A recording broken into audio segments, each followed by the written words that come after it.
আমাদের প্রিয় নেতা বিএনপির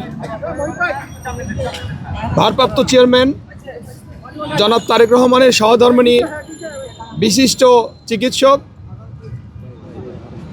ডক্টর জুবাইদা রহমানের কাছে একজন রিক্সা চালক, যে পুরান ঢাকায় রিক্সা চালায়, এই ধানের শীষটি জীবিত ওনাকে দেওয়ার ইচ্ছা পোষণ করেছিল।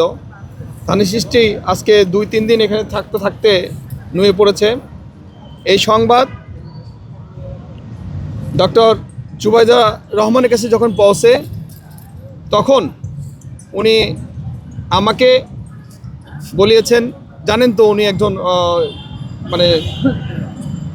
মানুষ আর কি, উনি সামনে এত ভিড়ের মধ্যে হয়তো আসতে পারবে না, তাই আমাকে পাঠিয়েছেন ধানের শীষটি নিয়ে ওনাকে যেন এই যে 3-4 দিন এই শীতের মধ্যে কষ্ট করে এখানে বসে আছে, শুয়ে আছে, কখনো ওনাকে সসম্মানে যেন উনি বাড়ি ফিরে যেতে পারে, সেই জন্য যৎসামান্য হেল্প করেছি আমরা ওনাকে।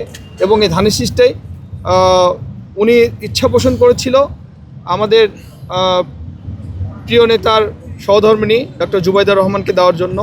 আমরা গ্রহণ করেছি সেটা ওনার পক্ষে, এবং ওনাকে আমরা একটি রিক্সার জন্য করেছিলাম।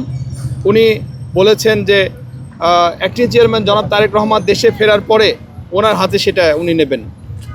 তা আমরা করেছি, ঠিক আছে, ওনারটাই ঠিক, এবং এইটা ওনার হাতে আমরা পৌঁছে দেব।